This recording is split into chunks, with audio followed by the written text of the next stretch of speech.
오랜만에 순례 시편을 함께 살펴보겠습니다. 계속해서 순례의 여정을 이어가고 있는 한 명의 순례자, 한 명의 나그네의 관점으로 이 시를 살펴보는 가운데 있습니다. 시편 120편에서부터 시작되었던 시가 어느새 129편까지 진행이 되었고, 이제는 목적지에 얼마 남지 않은 거의 7부 능선을 넘어가고 있는 가운데 있습니다. 오늘 우리가 읽어보았던 시에서는 순례자에게 적대적인 세력들을 떠올려 보고 있습니다. 4절 말씀에서는 이들에 대해서 악인들이라고 표현이 되어 있고, 그리고 5절에서는 시온을 미워하는 자들이라고도 표현이 되어 있습니다. 악인들이라고 하는 표현은 나의 개인적인 차원에서 나를 대적하는 세력들이라고 할 수가 있겠고, 그리고 시온을 미워하는 자들이라는 표현은 우리의 공동체적인 차원에서 우리 공동체의 적대적인 세력들을 말하는 것이라고 우리는 이해해 볼 수가 있겠습니다. 이스라엘의 나라, 민족이라는 관점으로 보자면 민족의 차원에서 적대적인 세력이라고 하면 북이스라엘을 멸망시켰던 아수르 제국이라던가 아니면 남유다를 멸망시켰던 바벨론 제국을 생각해 볼 수도 있겠습니다. 그런 차원으로 시를 바라본다면 또 여러 가지 많은 이야기들을 발견해낼 수도 있겠습니다만은 우리는 순례자 개인의 차원으로 지금껏 순례 시편을 바라보고 있었으므로 그 관점을 이어서 이 시간 이 적대적인 세력을 나의 개인적인 차원으로 한번 이해를 해보면 어떨까 합니다. 계속해서 나를 괴롭히는 세력들이 있었지요. 초반부터 등장했었던 거짓된 입술들이 있었고, 그리고 속이는 혀들이 있었습니다. 순례를 떠나는 과정 가운데에서 가장 먼저 내 마음에 떠올랐던 나의 오랜 대적들이었지요. 지금까지 순례의 여정을 이어가는 많은 시들을 살펴보면서 순례자와 함께 순례의 여정을 살펴가고 있었습니다. 목적지에 도착하기 전의 과정에서 일어났던 많은 경험들을 통해서 여호와 하나님의 임재를 경험하기도 했었습니다. 그리고 하나님과의 올바른 관계가 회복되었을 때 그 경험을 통한 평화와 샬롬을 다시 한번 되새기기도 했었습니다. 영생의 약속을 기억하면서 다시 한번 순례의 발걸음을 이어가기도 하고, 그렇게 하나님께서 오늘도 나와 함께 동행하심을 기억하며 힘겨운 발걸음을 한 걸음씩 한 걸음씩 더 내디뎌 가고 있었습니다. 그럼에도 불구하고 아직까지 이 순례자의 머릿속에서는 적대 세력들이 완전하게 지워진 것은 아니었습니다. 이제 목적지에 거의 다 와가는 129편의 여정까지 오면서도 아직까지도 나를 괴롭히고 있었던 겁니다. 그들이 어떤 존재였는가 하면 1절과 2절 말씀을 통해서 보자면 이스라엘은 이제 말하기를 그들이 내가 어릴 때부터 여러 번 나를 괴롭혔도다. 그들이 내가 어릴 때부터 여러 번 나를 괴롭혔으나 나를 이기지 못하였도다 라고 고백되어 있습니다. 우리는 우리를 대적하는 존재들에 대해서 다시 한번 이해를 해볼 수가 있습니다. 굉장히 옛날부터 어릴 때부터 우리를 늘 괴롭히던 존재들이었습니다. 여러 번이나 계속해서 나를 괴롭히던 존재들이 있었습니다마는 그러나 결국에는 그들은 나를 이겨내지는 못하는 존재였다는 거예요. 결국에 나의 마음까지 무너뜨리지는 못하고 내가 다시 한번 회복하며 이 힘겨운 발걸음을 다시 이어가곤 했었으나 그러나 또 지금까지도 나를 계속해서 괴롭히고 있는 존재들을 이야기합니다. 우리가 반드시 기억해야만 하는 신앙의 원칙이 사실은 여기에 담겨 있다고 할 수가 있겠습니다.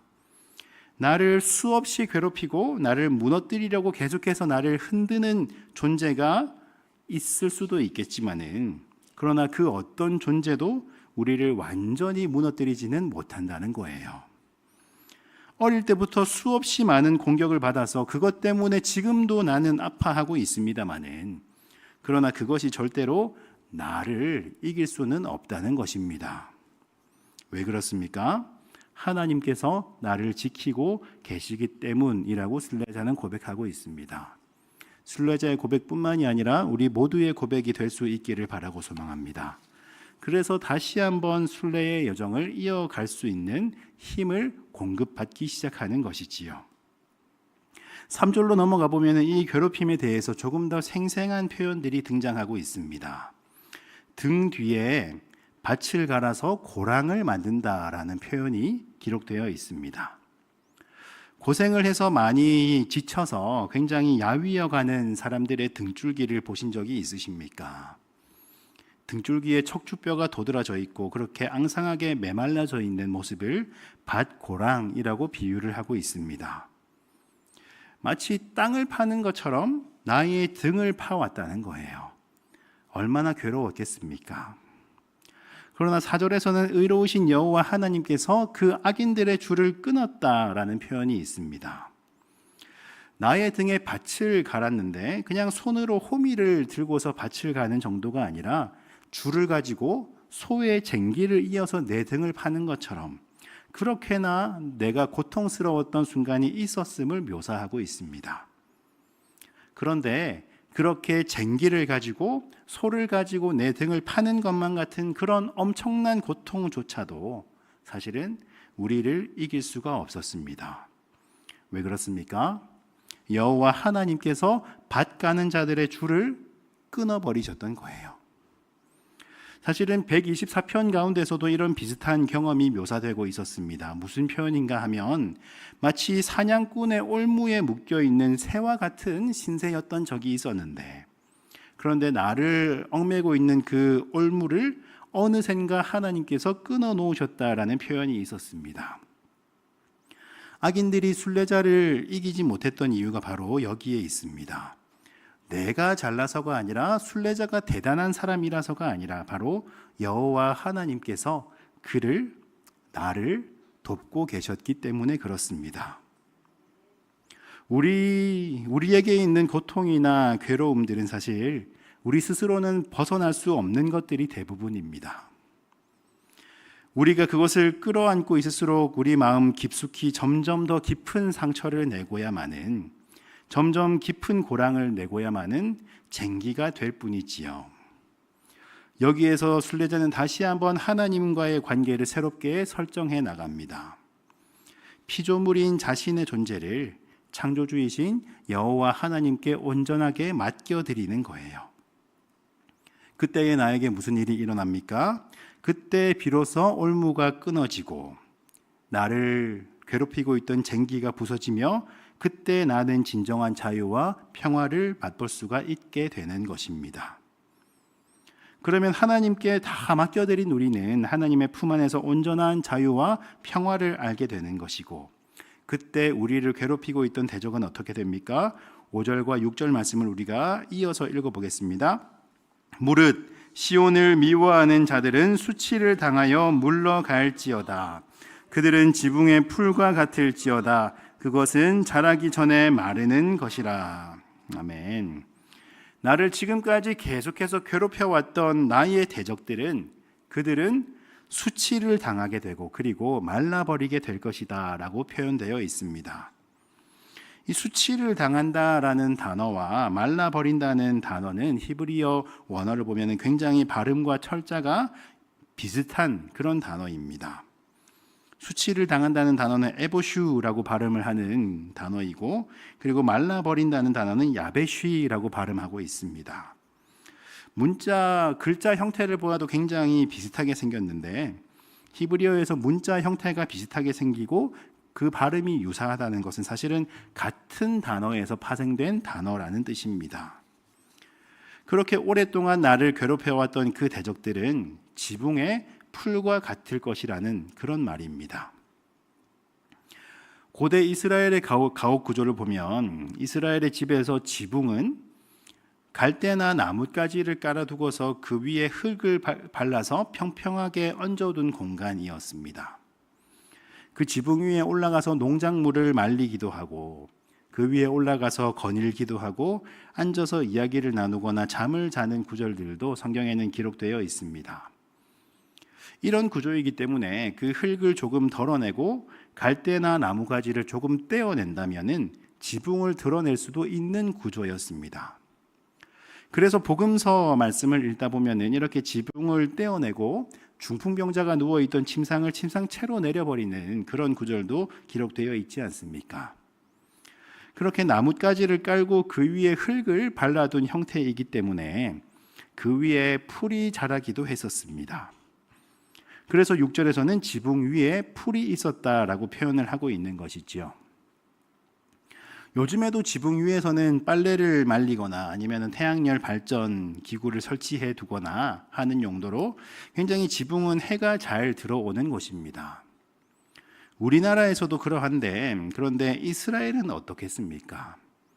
우리나라보다 훨씬 건조하고 수분이 부족하고 엄청 태양이 더 뜨거운 그 나라에서는 지붕이라고 하면 훨씬 더 우리나라보다 뜨거운 뙤약볕이 더 내리쬐는 곳이었습니다. 이렇게 햇빛이 내리쬐기 때문에 물이 굉장히 필요한 지역이었음에도 불구하고 해가 뜨거운 시간에는 물을 기르러 가지도 않을 정도로 굉장히 뜨거운 날씨를 자랑합니다. 이렇게 뜨거운 시간에 물을 깃기 위해서 우물가로 나왔던 사마리아 여인을 예수님이 만나는 장면도 성경에는 기록되어 있지요. 그렇게 지붕 위에 어떻게 작은 씨앗이 날라와서 잠깐 풀이 자라난다 할지라도, 그렇다 할지라도 지붕 위에 뜨거운 햇볕이 잠깐만 내리쬐면 그 풀은 금방 말라버릴 수밖에 없는 거예요.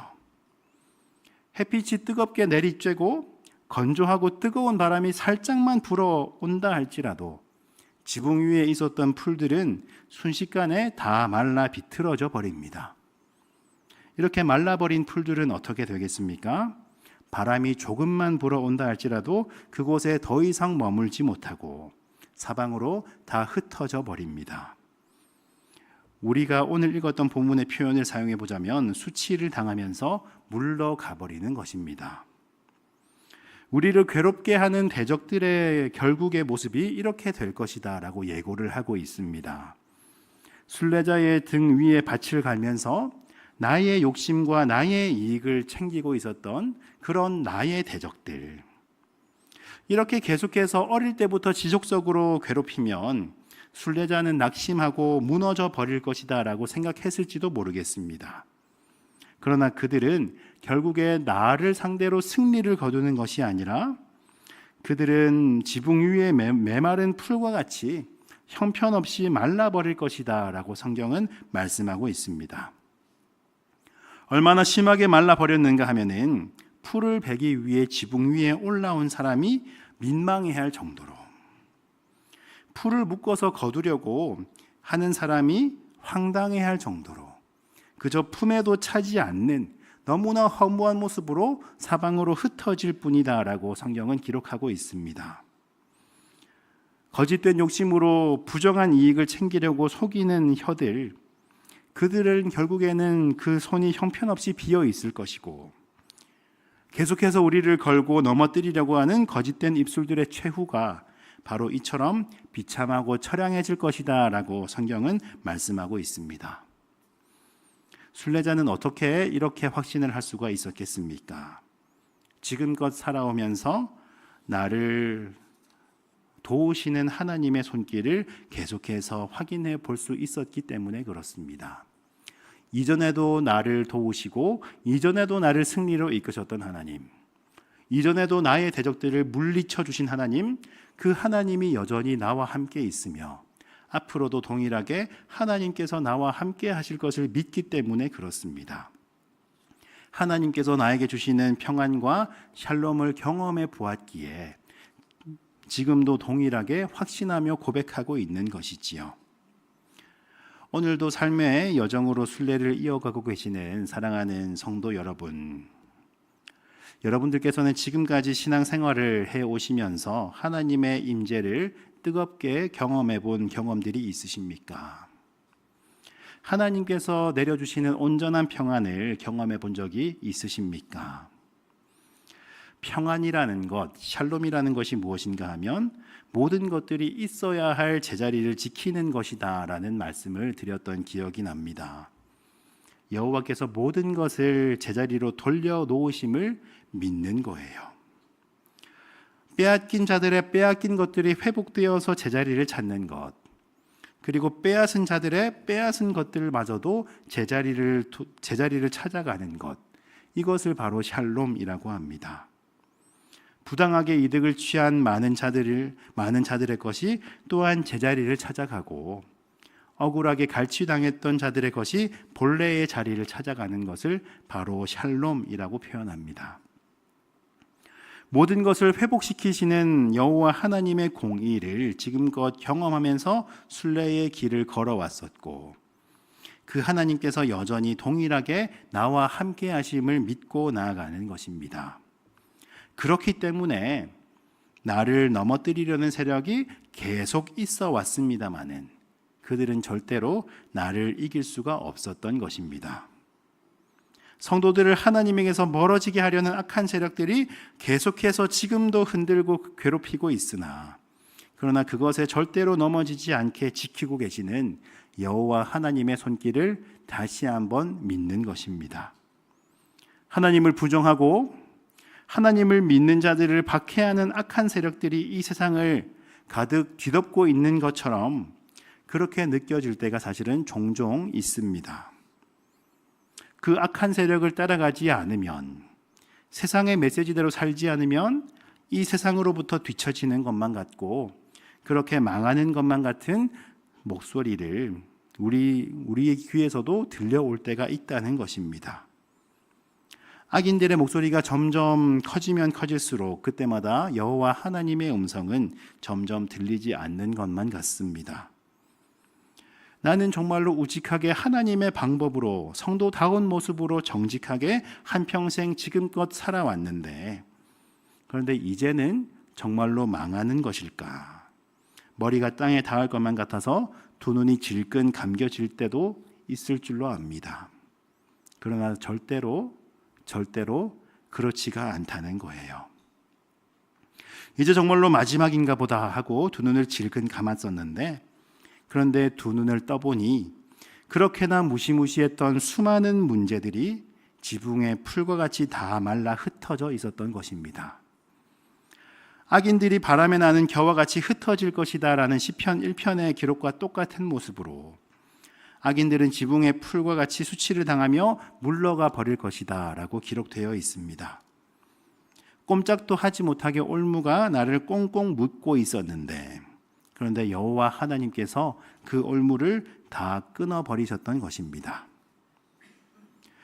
당장 우리들 머리 가운데에서 가장 먼저 떠오르는 문제들이 있으십니까? 지금도 생각만 해도 나를 괴롭게 하고 지금도 나의 어깨를 무겁게 만드는 여러 가지 아픔들이 있으십니까? 나를 괴롭게 하고 나의 등에서 쟁기질을 하면서 나의 등에 고랑을 파고 있는 것만 같은, 그렇게 지금도 나를 아프게 하는 문제들이 있으십니까?